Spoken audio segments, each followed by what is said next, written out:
Heavy wet snow, not just into the mid-levels around South Hill and Green Bluff, but into the mountains. The passes are getting hammered. The entire region is feeling this and will continue to do so through tomorrow because we see this transition to rain, but then the winds fire up. So we take a look at the forecasted wind gusts. This is going to be, again, we already have a Vista and Inland Power and Light talking about power outages, some 1,700 customers plus.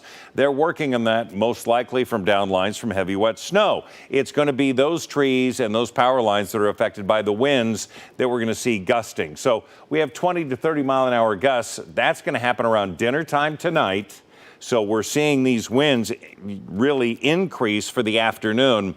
But then tonight into early tomorrow morning, wind gusts to 50 and 60 mile an hour winds. We see more trees not being able to put up with that. The wet conditions. Now, will this be like windstorm? Probably not. We won't see all of those uprooted trees, but some will fall. We will see some power outages out of this, and the winds will affect those things that are not bolted down. So make sure to bring in and secure your garbage cans, the trampoline. Make sure that your back deck is cleared of all those things that you were enjoying through the 2 weeks of fall that we had. We'll see that continue into tomorrow. We'll have those winds that will slowly die down, but not a lot by midday. We'll have, again, those gusts to 30, 40 mile an hour winds with sustained winds to 20, 25 miles an hour. And then it does get better as we get into the evening. That's around noon, 10 to 20 mile an hour winds, and that will be sustained. For today, the next 12 hours, we still have rain snow mixed out there. We haven't seen the mixing that we figured, the warmer air that we figured would be here early in the morning. We've held on to the cold air. We've held on to some of that snow, certainly in the mid-levels, and it's adding up. Areas around town have had 4 inches in some of the higher elevations. There's 1 inch to 2 inches on the grassy areas, while the roads are in slushy conditions on the West Plains. That will transition to rain as we hit 43 at 2 o'clock. The winds will then start firing up after that, and those windy conditions then through tomorrow. So we take a look at the 4 things you need to know. Snow to rain later. We're seeing that really slowly happen. The winds this afternoon, those gusty winds Saturday, but then more rain and snow coming in on Sunday, and that's going to take us into the beginning of next week. All right, Doppler radar. This is what we've got going so far, is that we've seen, excuse me, this snow last longer than it was anticipated. Now the change starting to happen. Now that warmer air, and you see that green firing up, that's going to be that rain transitioning, and then the snow in the higher elevations will transition with rain, snow mixed and rain, potentially up to 4,000 feet, which could eat away some of the gains at some of the ski areas, and it will slowly improve some of the highways. But Stevens Pass and Lookout Pass have both had several inches of snow, have been snow and ice on the top. Department of Transportation is working them, but just knowing that you're going to have to allow more time as you cross over to Montana.